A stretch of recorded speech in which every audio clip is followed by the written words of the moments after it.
Good day to everyone. We will now discuss about accountability. This is the flow of our discussion. We begin by defining what is accountability and then the meaning of accountability in relation to responsibility. Then we have the conditions of accountability and the degrees of accountability. The main reference that we are using is from the book of Napoleon Mabacchio Jr. But in this chapter he's also having a reference. So these are the other reference of Napoleon Mabacchio within his book: Feinberg, Nagel, Williams, and Unique. Now we have the definition of accountability. From the base word count or account or to be accountable, accountability is mainly about the deservingness of blame or praise, or punishment and reward. There is the moral and legal accountability, but in this discussion, we focus on the moral accountability. The deservingness of blame or praise, or the punishment or reward for the actions that we perform, is a necessary consequence of our intelligence and freedom. Our intelligence enables us to distinguish between right and wrong actions, or between actions that we ought and ought not to do. Our freedom, on the other hand, enables us to choose the kind of action that we should like to perform, or to intentionally perform an action. Consequently, in choosing to perform an action that we know to be either right or wrong, we deserve either blame or praise.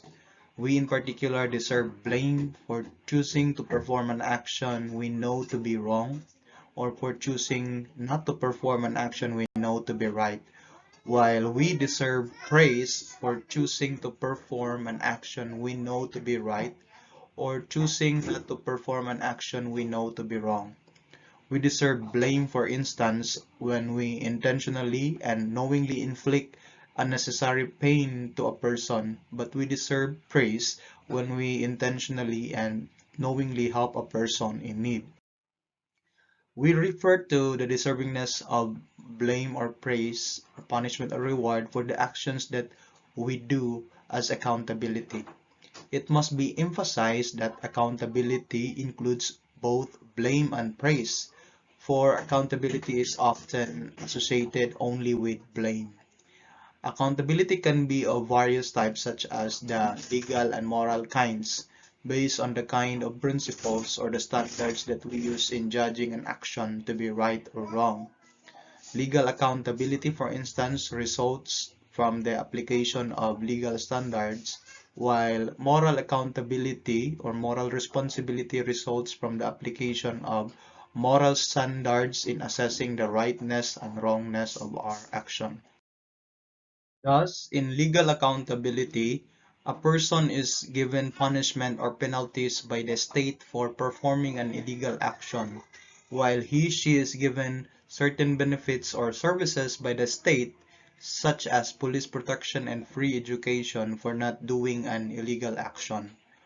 In moral accountability, a person is taught to deserve moral blame for performing an immoral act, while moral praise for performing a moral act. Legal accountability coincides with moral accountability if laws embody moral principles, which does not always happen. For instance, during the period when racial discrimination was legal, acts of white people that racially discriminated black people did not result in legal punishment, though it certainly deserved moral blame. Now we have accountability in relation to responsibility. In our discussion of accountability, we shall assume the moral kind, discussion of moral standards that are used as basis for judging actions to be morally good or bad. Whenever we use the word accountability, we shall thus mean moral accountability. Now, it is usual to use the word accountability interchangeably with the word responsibility. Zimmerman, for instance, writes, The sort of moral responsibility with which I am concerned here is the familiar. In this sense of responsibility, if someone is responsible for some event, then he is worthy of praise or blame for that event. In addition to the meaning of responsibility as accountability, the word responsibility, however, has other meanings. Though different, these meanings, however, are related in some significant ways to the accountability. And because of this, confusions are bound to happen if we are not mindful of these differences in the meaning of the said term. Thus, in addition to the meaning of responsibility as accountability, we also have the meanings of responsibility as duty and as agency. Responsibility as duty refers to the sense of responsibility in which being responsible means holding certain duties or obligations. Parents, for instance, are responsible for their children in that they hold certain duties or obligations toward their children, which include providing for the physical, spiritual, and educational needs of their children and disciplining them so that they will grow up to become morally upright individuals and socially responsible citizens. It is in fact by this light that we describe someone as a responsible person when he or she is mindful of his or her duties towards other persons, while as an irresponsible one when otherwise. But while responsibility as duty and responsibility as accountability are not the same or do not refer to the same thing, they are, however, closely related in that responsibility as duty gives rise to responsibility as accountability. This is because performing and failing to perform one's duties are themselves actions for which one can deserve blame or praise. That is, we can deserve blame for failing to perform our duties toward other persons, while praise for being able to perform them. Responsibility as agency refers to the sense of responsibility in which being responsible means being the cause of something or being the one that brings about something. Causes can be humans or non-humans, as we can say that the criminal was responsible for or the cause of the death of an innocent bystander. We can also say that the strong wind was responsible for or the cause of the broken glass window. When we speak of human causes of certain actions, philosophers usually refer to these causes as agents. Here, when we say that person X is responsible for a particular action, we just mean that it is person X who does such an action. This obviously is different when we take person X to be responsible for that action in that he or she deserves blame or praise for doing it. Person X may be the agent of such action, but he or she may not deserve blame or praise for performing it. And this is because, as we shall see later, there are conditions for a person to deserve blame or praise for performing an action other than simply being the person who performs it. An agent who also deserves moral blame or praise for the action that he performs is, properly speaking, a moral agent.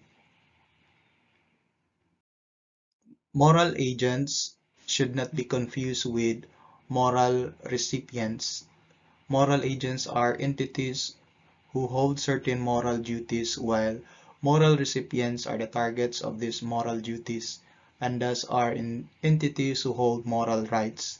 Moral agents, however, are the necessary moral recipients as well, and thus, in addition to their moral duties, they are necessarily bearers of moral rights as well. On the other hand, moral recipients may or may not be moral agents as well, and thus, in addition to their moral rights, they may or may not have the moral duties. Humans who are rational and free are the usual moral agents, while moral recipients include both humans and non-humans. Moral recipients who are not rational and free include animals and humans whose capacity for rationality and freedom has severely and irreversibly damaged. And for some people, they may also include other non-human members of nature such as trees. On the other hand, moral recipients who are potentially rational and free, including normal infant and children, to say that we are morally responsible for moral recipients is to say that we have moral duties toward them and that they are the objects of our actions for which we can be morally accountable. In sum, when we say that a person is responsible for an action, we either mean that the person has the duty to perform the action, the person is the agent of the action, or the person deserves blame or praise for performing the action. These meanings are related in some important ways, but they are not the same.